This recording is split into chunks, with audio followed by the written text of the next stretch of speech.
شهر رمضان الذي أنزل فيه القرآن هدى للناس وبينات من الهدى والفرقان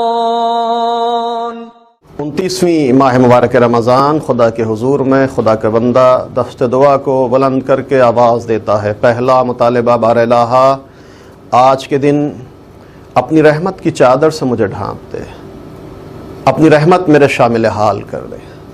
ماہ مبارک رمضان ماہ رحمت ہے، ماہ برکت ہے، پورا مہینہ رحمتوں کا مہینہ ہے۔ چنانچہ پیغمبر نے کہا تھا قد اقبل علیکم شہر اللہ بالبرکۃ والرحمہ، لوگو اللہ کا مہینہ رحمتوں کے ساتھ اور برکتوں کے ساتھ تمہارے سامنے ہے۔ ماہ رمضان اپنے اختتامی مرحلے پر ہے۔ اللہ کی رحمتیں، اس کی باران رحمت کا نزول جاری و ساری ہے۔ خدا کے حضور میں خدا کے بندے کو چاہیے کہ دعا کرے بار الہ اس رحمت کے سلسلے کو منقطع نہ کرنا۔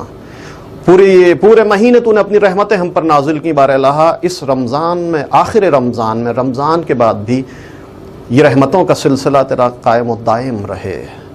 ہاں، ماہ مبارک رمضان رحمتوں کا مہینہ ہے۔ اللہ اپنے بندے کو رحمت کی نظر سے دیکھتا ہے، خصوصاً نماز کے وقت۔ پیغمبر ارشاد فرماتے ہیں ینظر اللہ عز وجل فیہا الی عبادہ بالرحمہ، خداوند عالم خاص طور سے نماز کے وقت، روزے کی حالت میں خاص طور سے نماز کے وقت اپنے بندوں کی طرف نظر رحمت کرتا ہے۔ کس طرح؟ یجیبہم اذا ناجوا، جب بندہ اسے پکارتا ہے تو وہ بندے کی آواز کو سنتا ہے۔ وَيُلَبِّيهِمْ اِذَا نَادَوْا، جب بندہ صدا دیتا ہے تو وہ لبیک کہتا ہے۔ وَيَسْتَجِيبُهُمْ اِذَا دَعَوْا، جب بندہ اس کی بارگاہ میں دعا کرتا ہے تو وہ بندے کی دعا کو قبول کرتا ہے۔ بڑا عظیم مہینہ ہے، بڑی رحمتوں والا مہینہ ہے۔ انسان کو چاہیے کہ خدا کی رحمتوں کو حاصل کرنے کی کوشش کرے۔ رمضان اتنا رحمتوں والا مہینہ، یہی وجہ ہے کہ چھٹے امام امام جعفر صادق علیہ السلام ارشاد فرماتے ہیں لو یعلم العبد ما فی رمضان لود ان یکون رمضان السنہ، اگر انسان یہ جان لے کہ رمضان کیا ہے، حقیقت رمضان کیا ہے، تو اس کی یہ خواہش ہوگی، وہ یہ آرزو کرے گا، وہ یہ تمنا کرے گا کہ پورا سال اس کے لیے رمضان قرار دے دیا جائے۔ اتنا عظیم مہینہ، اتنا رحمتوں والا مہینہ۔ ہاں، اب اگر اس عظیم مہینے میں، اس رحمتوں والے مہینے میں بھی انسان خدا کی رحمتوں کو حاصل نہ کر سکے تو پیغمبر اس کے لیے ارشاد فرماتے ہیں فَإِنَّ الشَّقِيَّ مَنْ حُرِمَ غُفْرَانُ اللَّهِ فِي هَذَا الشَّهْرِ، جو انسان اس عظیم مہینے میں بھی اللہ کی رحمتوں سے محروم ہو جائے تو وہ بدبخت ہے، شقی ہے اور ملعون ہے وہ انسان جو اللہ کی رحمتوں سے محروم رہے۔ خدایا توفیق عطا کر کہ تیری رحمتوں کو حاصل کر سکیں۔ معبود تیری بارگاہ میں دست دعا کو بلند کر کے آواز دے رہے ہیں کہ اپنی رحمت کی چادر ہمارے اوپر ڈھانپ دے، پہلا جملہ۔ دوسرا جملہ خدایا توفیق کرامت فرما، تحفظ کرامت فرما۔ توفیق کس طرح حاصل ہوتی ہے؟ 4 چیزیں ہیں روایات کے تناظر میں جس کے ذریعے توفیق حاصل ہوتی ہے۔ البتہ ایک توفیق ابتدائی ہے جو اللہ نے اپنے ہر انسان، اپنے ہر بندے کو عطا کی ہے، لیکن ایک توفیق وہ ہے جو بندہ اپنی کوششوں کے ذریعے میں حاصل کرتا ہے، کوششوں کی وجہ سے حاصل کرتا ہے۔ توفیق ابتدائی ہر انسان کے پاس ہے، لیکن اگر انسان کوشش نہ کرے تو وہ توفیق ابتدائی بھی سلب ہو جاتی ہے۔ ہاں، جب کوشش کرتا ہے تو اللہ اس کو مزید توفیق عطا کرتا ہے۔ تو وہ کون سی چیزیں ہیں جس سے توفیق حاصل ہوتی؟ پہلی چیز، خود انسان خدا کی بارگاہ میں مدد حاصل کرے، دعا کرے خدا سے۔ چنانچہ نماز جعفر طیار کے بعد جو دعا پڑھی جاتی ہے اس میں جملہ ہے اللہم انی اسألک التوفیق اہل الہدی وعلام اہل التقی، بار الہ تجھ سے توفیق کا طلبگار ہوں، تجھ سے توفیق کا مطالبہ کرتا ہوں، ایسی توفیق جو تو نے اہل ہدایت کو عطا کی، ایسے اعمال کی توفیق جو تو نے اہل تقوی کو عطا کیے۔ تو سب سے پہلا سبب حصول توفیق کا وہ خدا کی بارگاہ میں انسان دعا کرے، خدایا تو توفیق عطا کر۔ دوسرا، عمل، صرف دعا نہیں بلکہ جد و جہد، کوشش، عمل کی طرف انسان قدم بڑھائے، تب جا کر خدا اس کو توفیق دیتا ہے۔ صرف دعا سے یہ توفیق حاصل نہیں ہوتی۔ چنانچہ امام رضا علیہ السلام ارشاد فرماتے ہیں من سأل التوفیق ولم یجتہد فقد استہزأ بنفسہ، جو انسان توفیق کا مطالبہ کرے خدا سے لیکن کوشش نہ کرے تو گویا وہ اپنا مذاق اڑا رہا ہے۔